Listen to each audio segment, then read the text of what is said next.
Hello and welcome to a new edition of Planet Waves TV. My name is Eric Francis, here with a check-in on the charts surrounding the alleged diagnosis of SARS-CoV-2 involving the President of the United States, Donald Trump.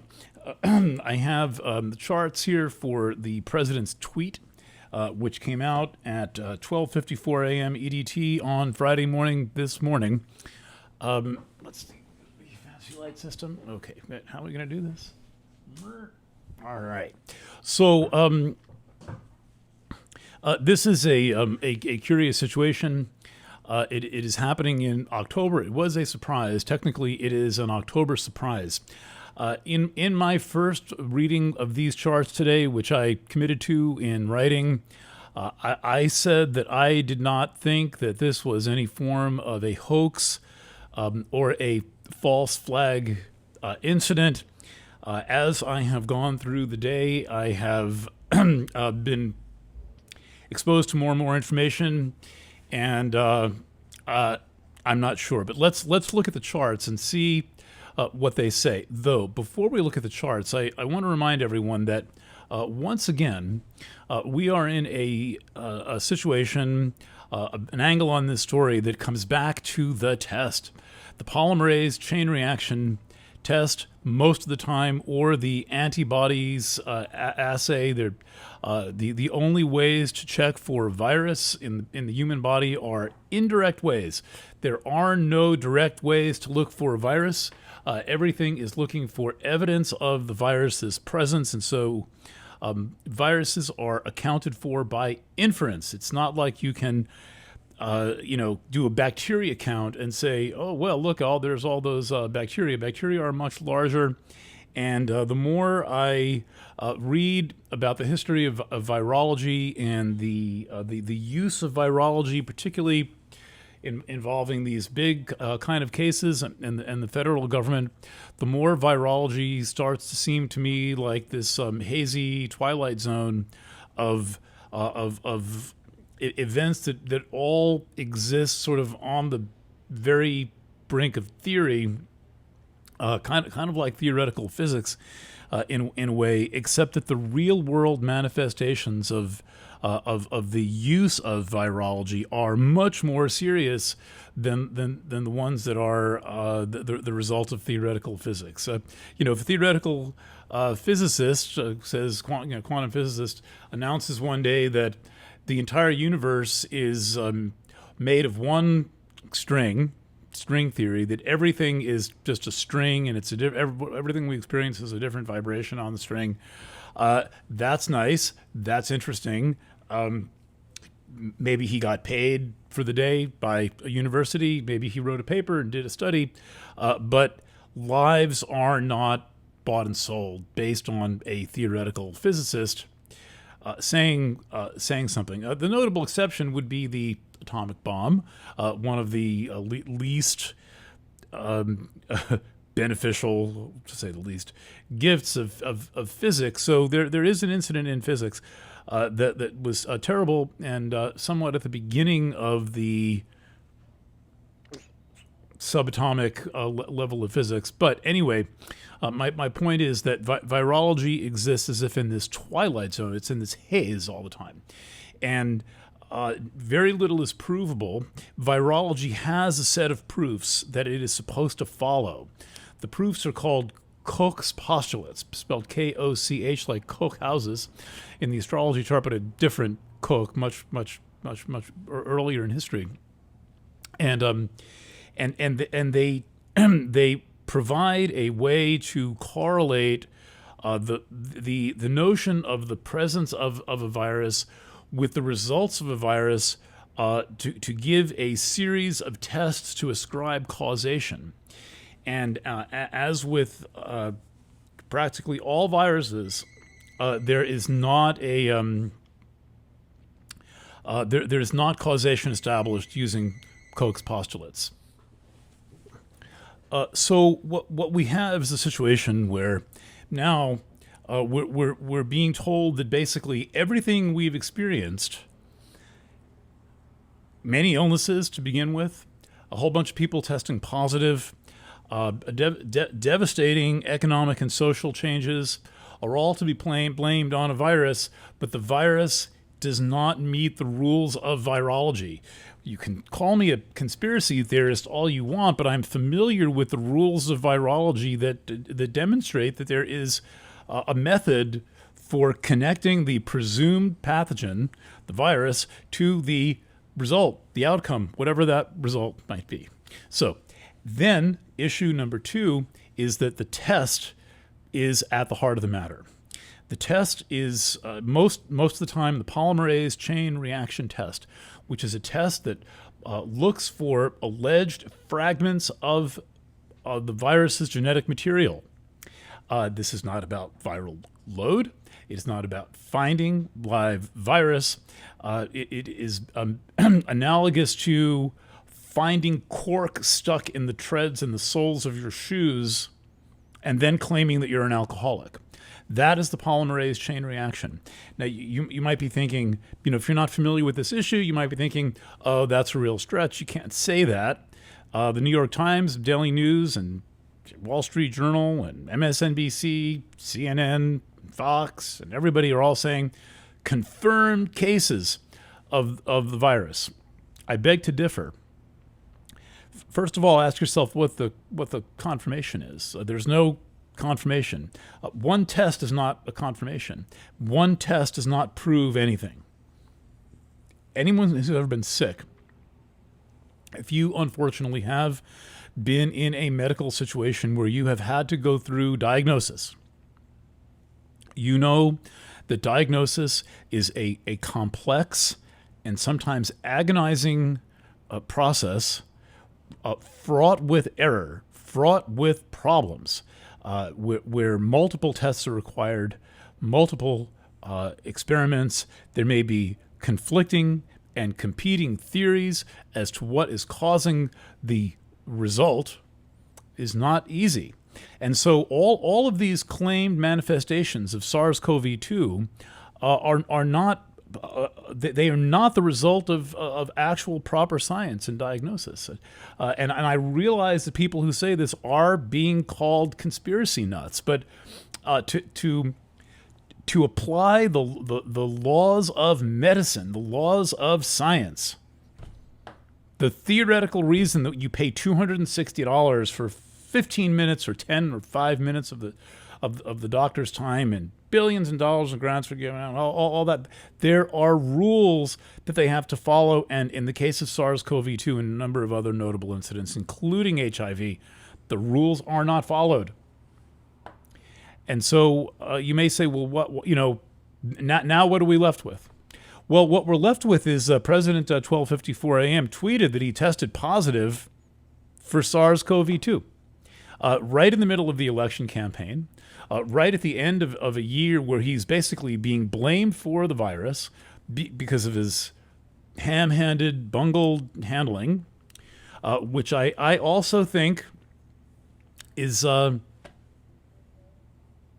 minimally true, only minimally true. You might say, oh, you're a Trump guy. Yeah, my MAGA hat's hanging on the coat hook over there. No. What happened this year with SARS-CoV-2 is a continuation of the federal government's behavior and policy around viruses, going all the way back to polio, but in particular with the 1976 swine flu incident, where 40 million people were injected for a virus that did not exist. There was no swine flu outbreak in 1976. Followed by AIDS in 1984. I have again been told I'm a wacky guy for thinking about this, but I was late to the party on this one, and this is entirely consistent with my own personal research on HIV and AIDS that I did in 1992 and gave up the story to do a chemical story. is that the federal government just held a press conference and said that this virus, human immunity, didn't even have a name. It was basically human T-cell leukemia virus type 3. A leukemia virus never shown to cause leukemia was the cause of these completely disparate syndromes in hemophiliacs, in drug abusers like heroin people sharing needles, and gay men. They drew a circle around that, 30 different diseases, and said this virus causes those 30 pre-existing diseases. That's ridiculous. But we all bought it. We all bought it at the time, and then people started to fall off the wagon, and I got as far as, like, I wasn't worried about it. Okay, then came a swine flu incident, I believe in 2009, again, a manufactured incident. So I am not saying that SARS-CoV-2 is a hoax, but I am saying that whatever is going on, whatever angle of the story that I dig into, whatever facet of the story, you have to break these things down so that you're not dealing with a massive issue. Whatever facet of the story I have peeled back, and I have accounted for 19 different angles on the story, every one comes out at bullshit. No part of this story checks out. Name any part of the story, and I will explain to you how it doesn't check out. And the one that does not check out the best of the worst, is the test. The test essentially tests for nothing. It does not. The test is said in the instruction book that comes with the test. In the FDA and the CDC instructions that come with the test instructions, they say this test does not prove sickness or transmissibility or infection. No, that has to be established by other means. The test is merely finding the fragments of what are said to be this particular virus. But not only are there numerous sources of potential false positives, other viruses, for example, healthy human RNA, there are incidents where this particular type of test created an outbreak out of absolutely nothing. There were when finally other means were used to determine what happened.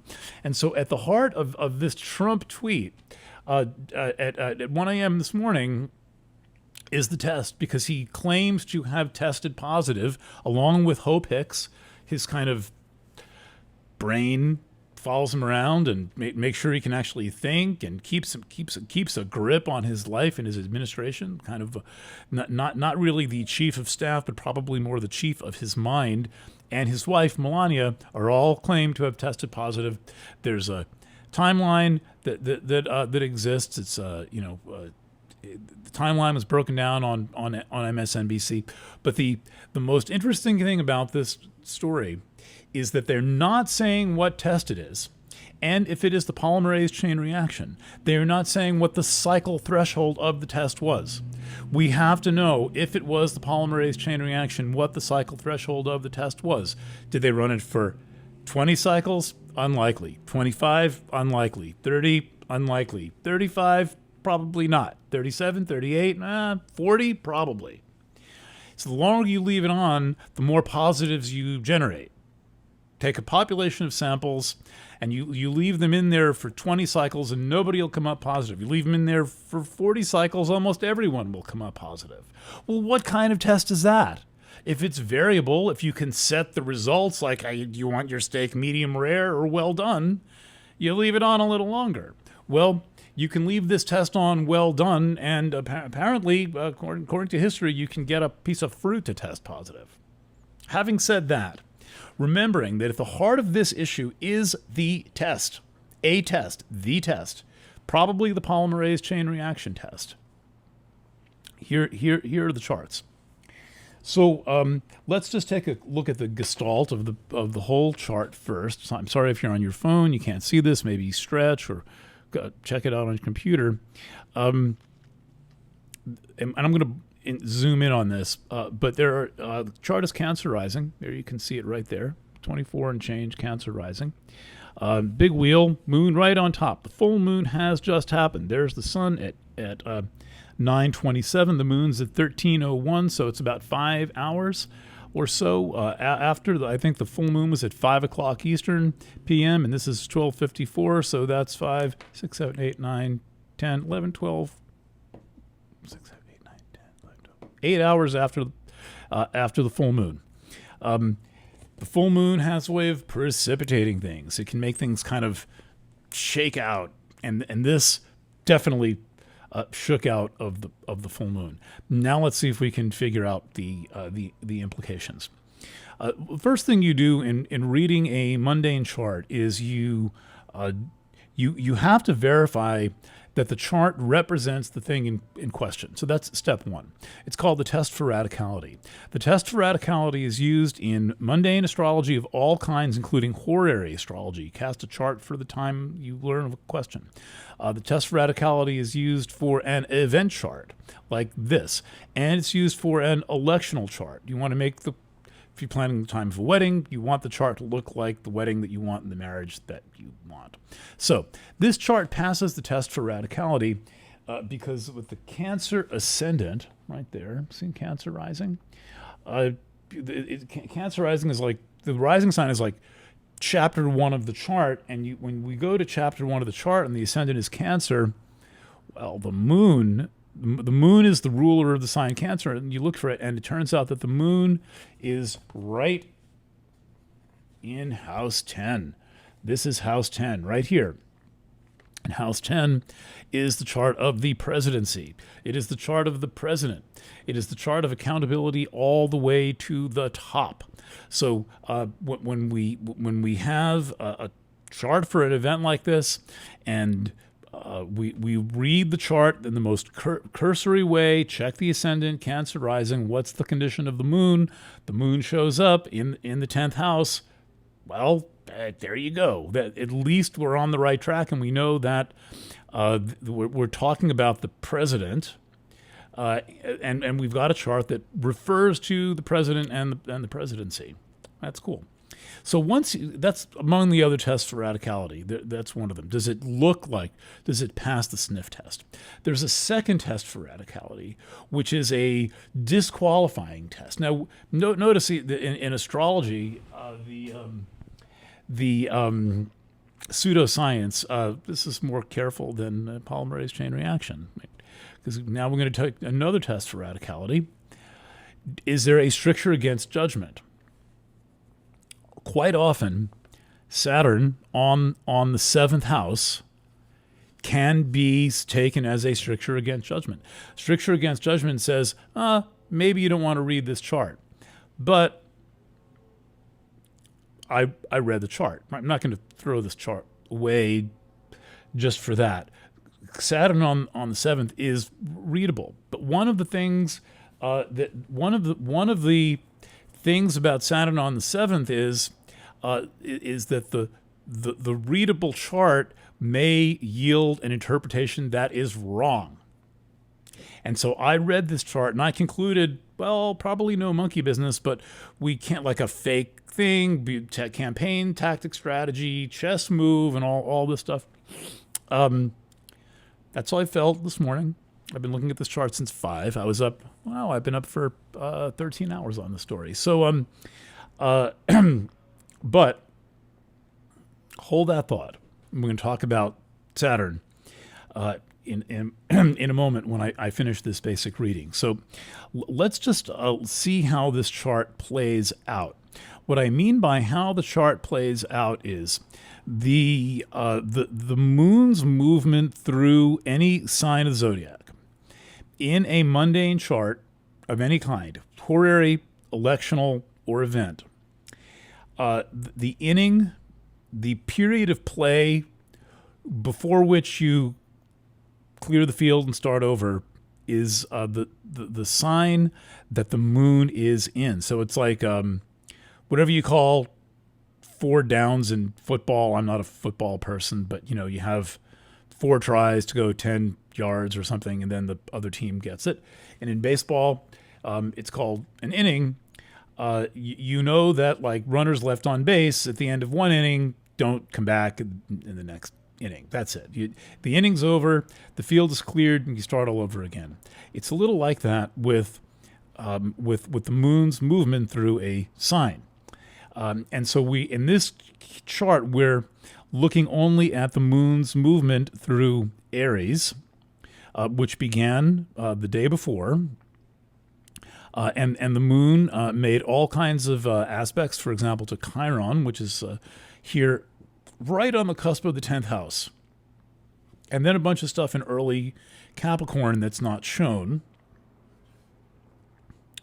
And we find the moon pretty much right smack dab in the middle of Aries.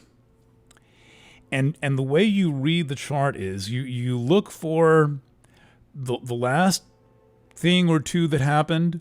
You look at the next thing that's going to happen, meaning involving the moon's movement. And then you follow the story through to the moon's last official major aspect, meaning a square, a trine, whatever, not a minor aspect. So just to clarify that point, in this particular chart, look, I have all these crazy psychedelic-looking aspects in the middle. These are minor aspects: the semi-square, the quintile, the sesquiquadrate, the quincunx, the novile, blah, blah, blah. I don't read those in horary. In horary, I'm interested in square, trine, sextile, conjunction, opposition, mainly. Lilly used the semi-sextile, so I watched that because he used the semi-sextile. I don't know exactly for what. So, on that theory, this moon is caught in the middle of this aspect pattern. This aspect pattern is the Saturn-Pluto conjunction that happened on 1/12/20, the thing that's just spinning the world on its finger all year long. Not only SARS-CoV-2, but also all of the effects, the fallout, the social changes, the restructuring of society, the creation of trillions of dollars in government debt that will never be repaid. The economy does not have the kind of power to pay off $100 trillion or whatever the fuck it is now of debt. The United States, and indeed much of the world, but especially the United States, exists in this floating on this vast ocean of negative dollars. This is a weird cosmic state of the universe. That's where we are. All of that, especially the COVID portion of the debt, I gather around 8 trillion, all is associated with the conjunction of Saturn and Pluto on 112, that it's still very, very close. Here you can see it. And the conjunction, though it's 3 degrees apart, shows up on the horizon. 7th house here. This is house number 7. And so whatever this chart is about, whatever actually happened, is associated with this conjunction, and the conjunction is really quite destructive. This is not being used creatively. There's a gigantic heist going on. There's a great big sucking sound, which is the sucking of the money going up to the rich people. It's the sucking of our bodies being vacuumed onto the internet, like school on the internet and Harvard on the internet, and everything has now become a Zoom meeting and so on and so on. I'm talking to you on the internet here. Hi. But that's part of the great big sucking sound. And then the as a result, the dissipation of physical social life that we are going through now. Okay, then there is the square between Eris and Pluto. That is going to be the last remaining thing when all these other planets have cleared out of the way. And at the moment of this chart, Mars retrograde, the infamous Mars retrograde, is making a conjunction to retrograde Eris. So this is the one retrograde conjunction of Mars to Eris, and you can see it's at partile conjunct. Both are at 24 degrees. Mars is at 2443, fraction of a degree. Eris 09, but still they are in the same degree, the 25th degree, called 24. That little bit of change makes it the 25th. So partile conjunction, that is a Big deal. Eris is the goddess of chaos, and of the illusion of the internet and the kind of destruction of physical life, and that's like the vacuuming up to the internet quality. And then this idea that we'll like have a hard time being in physical form the longer the internet goes on. Things associated with the body feel weird and dirty and freaky and strange, and it's like everything is much cooler and safer on the internet, where you just push a button and everything's cool. Well, get this. The moon is moving through this whole pattern. So the next thing the moon does is it makes a square to Pallas Athene. That says this is a political event. Intentionally political, maybe. Pallas is the goddess not only of politics, but of strategy. This little green diamond is Pallas. So the moon's very next aspect is to Pallas. That argues for a political event, not a medical event, a political event. All of SARS-CoV-2, COVID-19 is a political event. There were some sick people. I believe that some people got sick, but we don't know why they got sick. They have never been properly diagnosed. There is no test to diagnose a viral infection. We are being told that there is, but check me on this. There's not a test. You can look for evidence of, inference of, not direct confirmation. Okay, political event. Then the moon will make a square to Jupiter. It'll go from 13, 14 square, keep going, tick, tick, tick, up to 18, square to Jupiter.